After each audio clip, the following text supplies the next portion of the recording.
Барлықтарыңызға сәлем, мен есімім Саткаримова Перизат, мен Siberian Wellness компаниясының платиновый бизнес лидерімін. Жалпы сетевой саласында жүргеніме 7 жыл уақыт болды.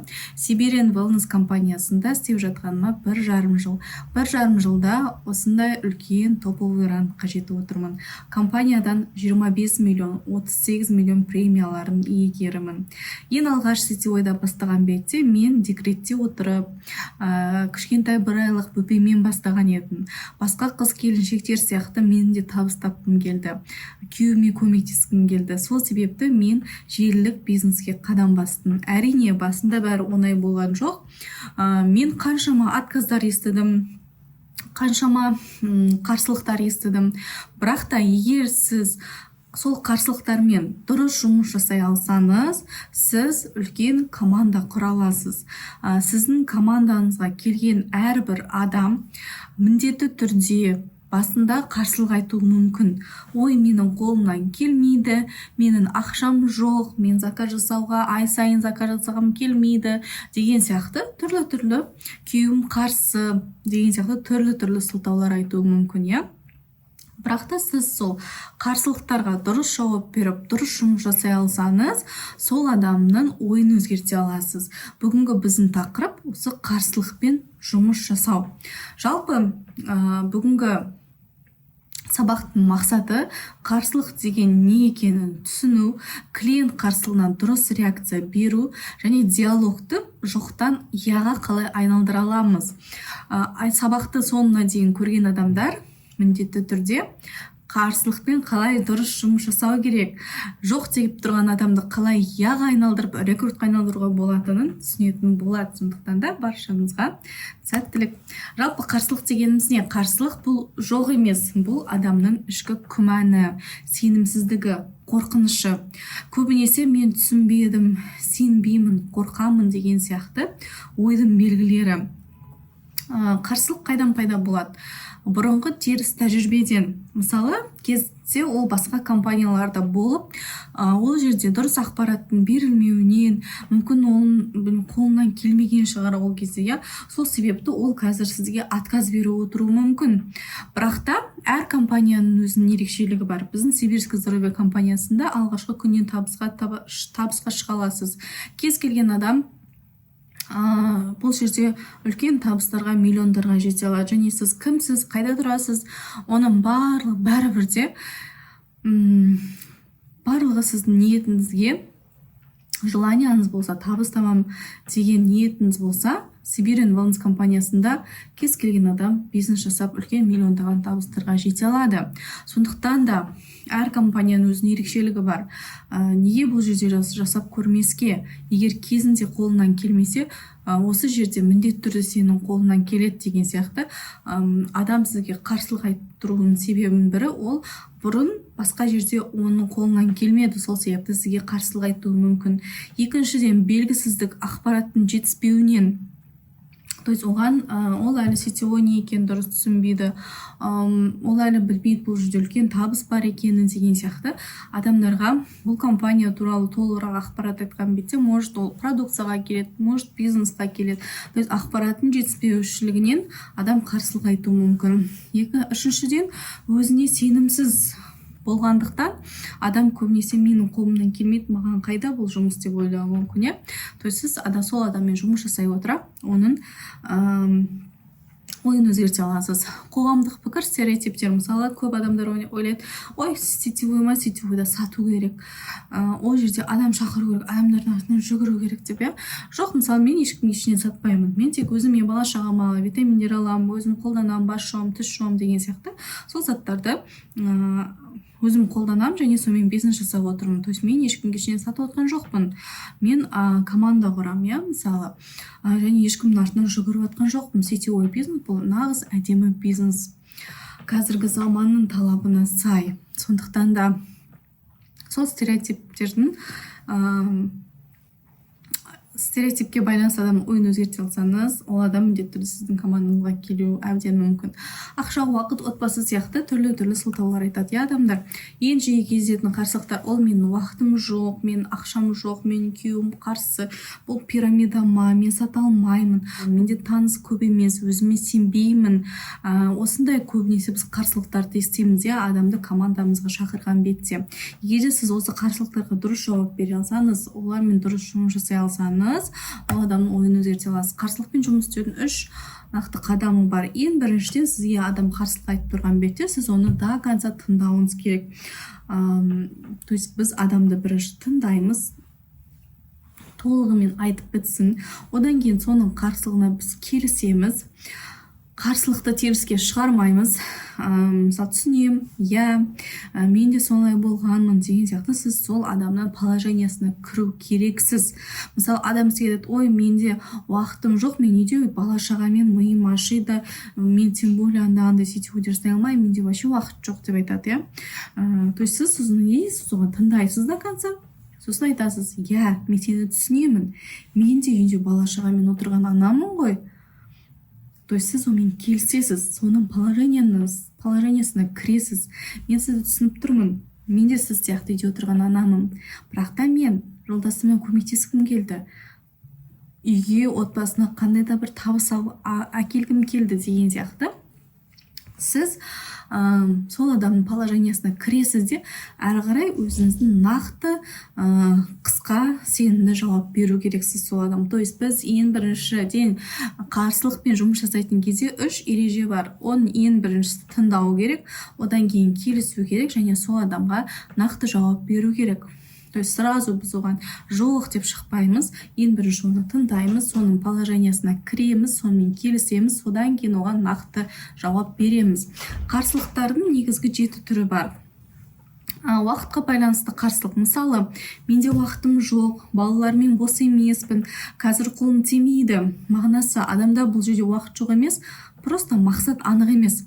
Уақыт жоқ деген просто сылтау да, ол адам бұл бизнесті серьезно қабылдамай тұр деген сөз. Әйтпесе адам қаласа любой нәрсеге уақыт таба алады. Екіншіден, ақшаға байланысты қарсылық. Мысалы, мен ақшам жоқ, қазір кіре алмаймын, айдың соңы кредит төлейін деп жатырмын деген сияқты сізге ақшаға байланысты қарсылықтар айтуы мүмкін. Бизнеске ол адам, демек бұл бизнесқа инвестиция ретінде емес, шығын ретінде қарап тұр. Мысалы, мен айтар едім, бұл бизнес ешқандай шығынсыз жасалатын бизнес. Неге? Өйткені мен и так басымды жуам, мен и так тісімді жуам, мен и так жуынам, бетімді жуам. Мен ол заттарды сибирский здоровье болмаса да басқа жерден алып отырмын. Балам жөтеліп қалды, ауырып қалды, мен аптекаға барып витаминдер алам, витамин дәрілер алам. Не істеймін, мен аптекаға барғанда мен бұл жерде шығын шығарып тұрмын демеймін ғой, мен аламда бала шағама берем. Мен жаңа бет жуатын зубная пасталар аламда магазинге, супермаркетке барып, мен ол жерге айтпаймын, мен шығын шығарып тұрмын деп. Мен сол жерге ақшамды берем да, қайтамын, мысалы, үйге барып қолданам. Адамдарда бұл жерде сибирский здоровье компаниясына тіркелген бетте сен өзіне керек заттарды аласың, өзіне қолданасың. То есть бұл жерде шығын ешқандай жоқ. Шығын шығарып атсаң, сен оны өзіне инвестиция, денсаулығына инвестиция, бала шағаңа витаминдер алып атсың, өзіңе отбасына витаминдер алып атсың деген сияқты. Және өзіңнің бет күтіміне, тіс жууға, бас жууға сен онсыз жүрмейсің ғой, басыңды жумай, тісіңді жумай. Күнделікті біз жасайтын әрекеттер болғаннан кейін ол заттар міндетті түрде бітеді, оны қайтадан аламыз. Сол себепті бұл жерде ешқандай да шығын жоқ. Бұл жерде шығынсыз бизнес. Сен өзіне ғана инвестиция салып атсың, денсаулығына инвестиция салып атсың. Сонымен сен еще алғашқы күннен табысты бола аласың. Үшінші бізде сыртқы рұқсатқа байланысты. Мысалы, күйеуім қарсы, ата-анам не ойлайды, подругам айтты, сетевой жақсы емес деген сияқты. То есть бұл жерде адам өзі шешім қабылдай алмайды. Жауапкершілікті басқа біреуге артып тұр. Менің күйеуім қарсы деп. То есть соның өмірі үшін, соның жұмысы үшін басқа біреу шешіп тұр деген сөз. Ол да жай ғана сылтау дер едім. Өйткені адам жұмыс жасағысы келсе, ол ешкімге де ештеңеге де қарамайды. Жауапкершілікті ең бірінші өз мойнына алып үйрену керек, иә. Төртінші, сетевойға сенімсіздік. Бұл пирамида емес па, алдап кете ма, бұл да бұрынғы компаниялар сияқты ма деген сияқты адамдар бұрын жаман тәжірибе, теріс пікірлер әсер еткен адамдар сол себепті сенімсіздікпен қарайды, иә. Пирамида ма, қазір мен ақша салам деген сияқты, сіз бен алдап кетесіз ба деген сияқты сырт су ортадан келген адамдар в основном сөйтіп айтуы мүмкін, иә, сізге сенімсіздіктен. Сондықтан да бұл жерде қарсылықты неліктен айтады, сенбей тұрғаннан айтады. Бесіншіден, өзіне сенімсіздік. Мысалы, мен жасай алмаймын, менде база жоқ, мен ұяламын, мен көп сөйлей алмаймын деген сияқты. Сетевойда жасау үшін көп сөйлеу керек, шешен болу керек деген сияқты айтуы мүмкін, иә. Бірақ адам бұл жерде өз-өзін бағаламай отыр. Оған мотивация, шабыт және қолдау керек. Мен жасай алмаймын деген болмайды. Адамның жасағанын адам жасай алады. Мен жасап жатқан нәрсені сіз де жасай аласыз. Сетевойда соншалықты білімді, соншалықты жаңағыдай сөзге шешен болудың қажет емес. Бұл жерде любой адам, декретте отырған адам жасай алады. Кез келген адам, адамның жасына да қарамайды, ұлтына да қарамайды. Кез келген адам жасап табысты болатын жер, иә. Келесі бізде ақпараттың жетіспеуінен шынайы сұрақтар болады. Қалай жұмыс істейді, төлем қалай жасайды, жүйе қандай деген сияқты. Бұл қарсылық емес, бұл жерде ақпарат сұрау. Мұнда сен нақты түсініп жауап беруің керек. Адамға жұмыс жасап, соның сұрақтарына жауап беру керексің, иә. Жетіншіден, мен ойланамын деп уақытты созу. Мысалы, сізге айтатын, кейін давай саған хабарласам, қазір мен ойланып көрейін. Сосын, может, қазір емес, может, жазға қарай бастаймын сен бизнесті деп айтуы мүмкін, иә. Бұл жерде адам шешім қабылдауға дайын емес, бірақ сізге жоқ деп те айтпай тұр. Мұндайда нақты сұрақ қой, қандай ой сізді тоқтатып тұр, не нәрсе сізді тоқтатып тұр деген сияқты. Сіз нақты сұрақ қою керексіз. Кейінге қалдырмай, неге қазір бастамасқа, иә, сол адамға. Сондықтан да осындай қарсылықтың бізде 7 түрі болады, негізгі қарсылықтардың. Қарсылыққа жауап мысалдары. Мысалы, ақшам жоқ десе, түсінемін, мен де солай бастадым. Бұл жүйе үлкен инвестицияны қажет етпейді. Бастапқы қадам өзіне өнім алып, нәтиже көру. То есть сіз басында адамды түсінемін деп соның положениясына кіресіз, және дұрыс ақпарат бересіз. Келесі, уақытым жоқ десе, я, қазір көп адам бос емес, сол үшін бізде жүйе қысқа, уақытта нәтиже беруге бағытталған. Уақытым жоқ десем, біз уже көп уақыт талап етпейді. Бұл жерде сен өзің основной жұмысын болса да қатар алып жүруіне болады. Күйеуім қарсы, я, отбасы қолдау маңызды, бірақ көп әйелдер дәл осы бизнесте өздерін дамытып, отбасына қосымша табыс әкелуде. Сен неге күйеуіне наоборот көмектеспеске, иә? Жалғыз күйеуім ғана тапсын деген болмайды. Қазіргі заманда екі жақ бірдей табу керек. Мен сата алмаймын. Бұл жерде сату емес, ұсыныс жасау маңызды. Өзін жақсы көретін өніммен бөлісесің. То есть біз ешкімге ештеңе сатпаймыз. Келесі, қарсылық, қарым-қатынас мүмкіндігі. Қарсылық бұл диалог. Сізге адам қарсылық айтып тұрса, значит, оны әрі қарай сөйлесіп, шешімін тауып, ол адамның ойын өзгертуге болады. То есть бұл жерде уже адаммен диалог жүреді. Адам өзінің естігенін қалайды. Ол адам өзінің сізге проблемасын айтады, неге ол жасағысы келмейді деген сияқты. Сіз ол адамды до конца тыңдап, келісіп, сенім тудыру керексіз. Сенім туған бетте уже адам шешім қабылдайтын болады. Қорытынды, қарсылық тоқтау емес, диалогтың басы. Тыңдау, түсіну, нақты жауап беру басты құралдар. Біз адамды бірінші тыңдаймыз, оны түсініп жағдайына кіреміз, одан кейін оған нақты жауап береміз. Бұл қарсылықпен жұмыс жасауда нақты құралдар. Әр қарсылық бұл өсудің, үйренудің мүмкіндігі. Кейбір новичоктардың қателігі басталған бетте біреулер қарсылық айтса, ой, мен уақытым жоқ, сосын айтшы, маған қазір керек емес, бұл нәрсе деген сияқты, мен күйеуім арсы, мен жасамаймын деген сияқты түрлі қарсылықтар міндетті түрде естейді кез келген новичок. Сол әр қарсылық ол сіздің өсуіңізге келеді. Егер сіз берілмей, орта жолда тастап кетпей, до конца жұмыс жасайтын болсаңыз, міндетті түрде сіз үлкен жетістікке жетесіз. Любой успешный адам сетевой бизнесте қазір миллиондар тауып отқан. Ол қаншама мың отказдан өткен және қаншама мың қарсылықпен жұмыс жасаған. Осы қарсылықпен жұмыс жасау барысында сізде үлкен команда пайда болады.